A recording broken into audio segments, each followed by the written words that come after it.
Hello, children.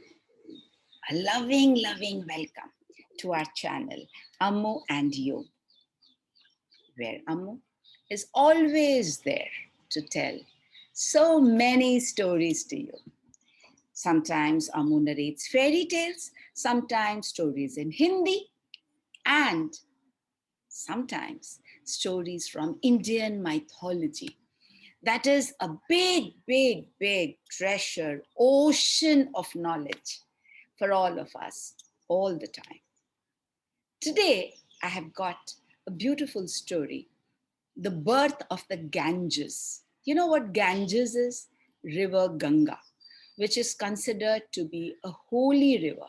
In fact, the holiest river in our country, River Ganga or the river Ganges. So how did it come on earth, the birth of river Ganges? It's very interesting, the story. It is said that once the gods and the demons were battling for supremacy, who is the supreme. And the demons were being very smart. They were, in fact, playing a trick. During daytime, they would duck under the sea. So the gods would not find them and assaulted the gods at night when they would be resting. So the gods, worried, sought the help of Sage Agastya, known for his miraculous powers. Now, Sage Agastya, hearing the problem, instantly swallowed up the seas. Just imagine. Why? Because the demons were hiding there. Now, deprived of a hideout, the demons were easily killed by the gods. But it posed a new problem. With no sea around, there became a water shortage on earth. People started craving for water and rain. So the gods requested Sage Agastya to bring back the seas. But he had said he was unable to bring it back because he had digested the seas. That's what he said. So the worried gods rushed to Lord Vishnu. He was the supremo god. So they rushed to Lord Vishnu with this problem. So Vishnu assured them, don't worry. Soon the river Ganges would flow from heaven, told Vishnu to all the gods. Meanwhile, on earth, there was a king named Sagar. Children, he was a father to 60,000 sons. How many zeros after 6?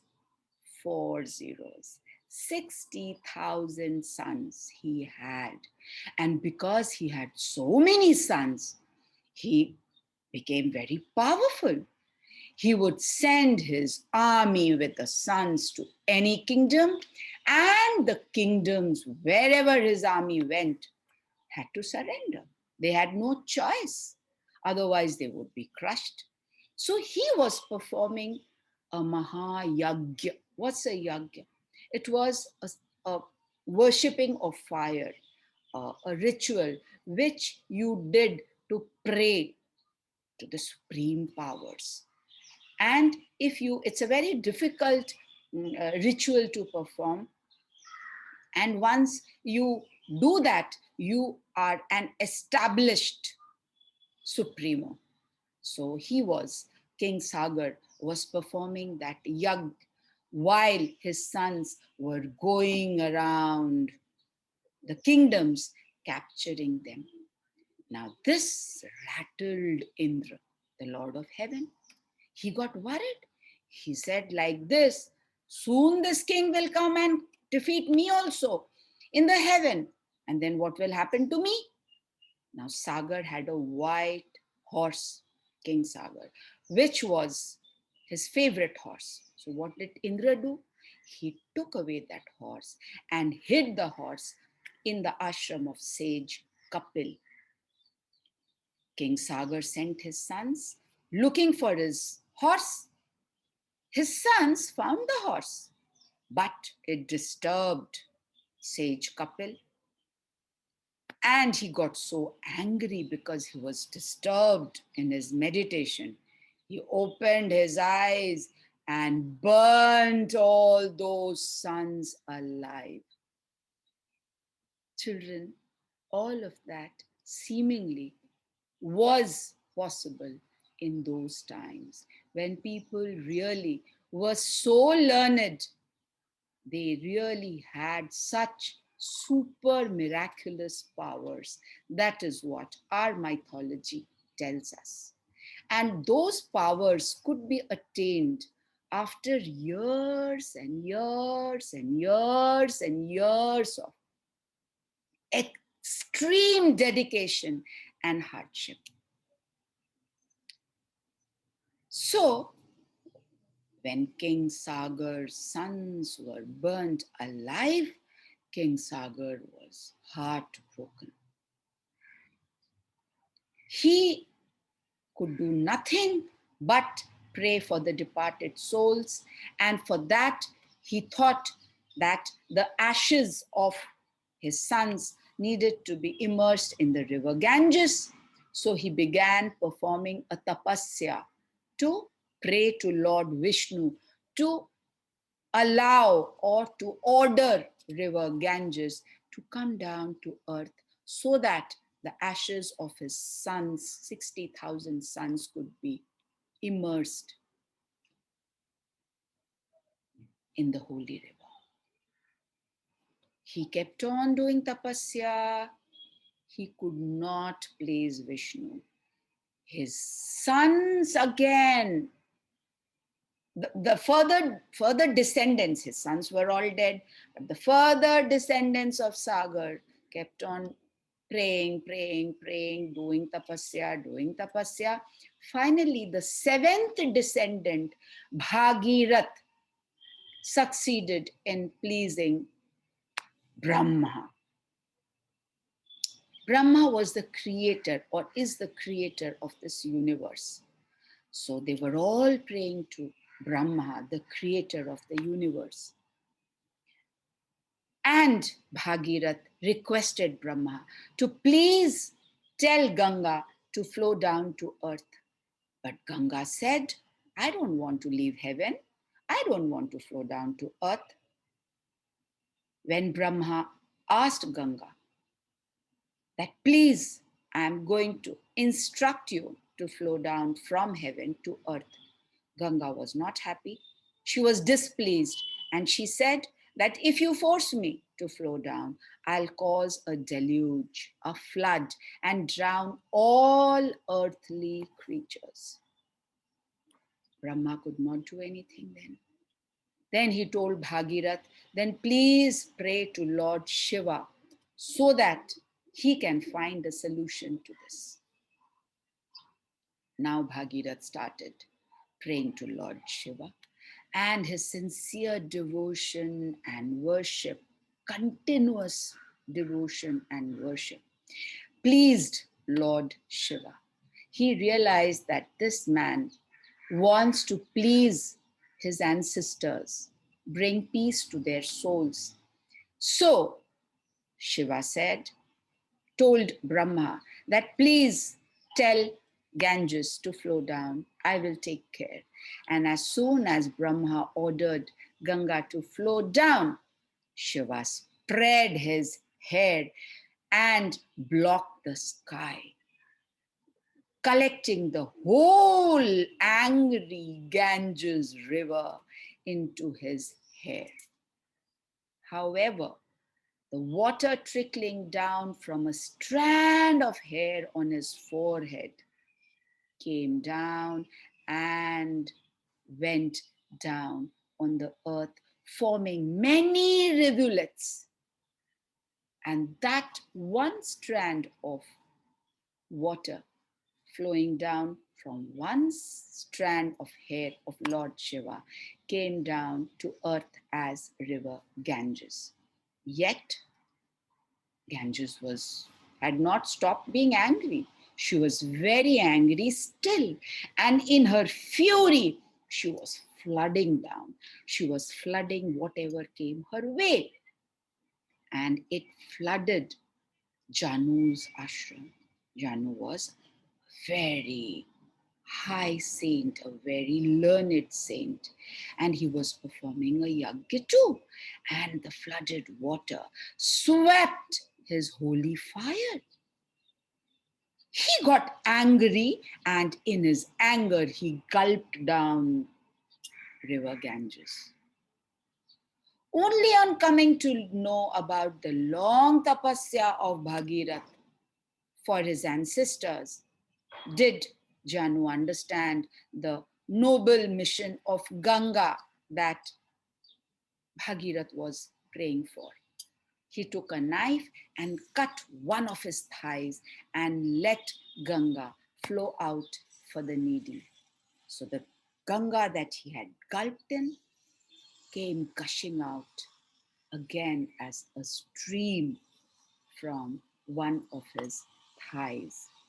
The river Ganga then kept flowing far and wide, purifying the ashes of Bhagirath's ancestors. And that is why there is this another name for Ganga too, the Bhagirathi. The Bhagirathi is the river brought down by Bhagirath, King Bhagirath. Since then, from that time, so many years, eras ago, Ganga has been flowing non-stop, quenching the thirst of all the living beings on this earth. In addition to form oceans, which are also known as Sagars. Now, this name Sagar also comes from the name of King Sagar, who is said to be responsible in some way for the birth of the river Ganges. Hence, the oceans are named Sagars. And because river Ganges was supposed to be a purifying river to the ancestors of Bhagirath, sons of King Sagar. From that time, it was believed that after a soul departs, after a person dies, if the ashes are bathed or immersed in river Ganges, then they attain moksha, or they attain salvation, or they go straight to heaven. So this is how the river Ganga came to being. Children nowadays, we read so many stories of Batman, Superman. They are all characters, fictitious characters of our own imagination, where we have assigned special powers, miraculous powers to them. Powers, they do things that a normal person cannot. It is said that ancient times saw so much of knowledge, learning, purity, dedication, and tapasya that many people were endowed with such miraculous powers. And those people dedicated their lives, whole of lives, in pursuit of knowledge. Only in pursuit of knowledge, and hence they were known as sages. They became saints, rishis, maharishis. They could even control the gods, the demons. Everyone feared them because they had such immense wealth of self-control, knowledge, determination, and wisdom, that they knew how to control anything possible. That is what they would always pursue. This is the knowledge what they always were seeking. to know more and more, to attain more and more powers which are beyond human, to rise above being human. I hope you've liked the story, children. There are countless such stories in our mythology, and I like to narrate them to you so that you are aware of the treasure that we have. It is for you to believe, not believe, learn, not learn, but the resources should be there. We should be very proud of our rich and ancient past. It will always help us learn and make ourselves better too. If you like the video, you know, like, share, subscribe, hit the bell icon so that you get all the information of Ammu&You channel first. Spread and share the video. Keep watching all my videos. You will learn so much from there. You will know stories, you will know to narrate stories, you will know to think how to write. It will be a win-win situation. So, till I come to you again with another story, lots of love from Ammu to you. Be good, be happy, and I will see you soon again with another story from me. Bye bye.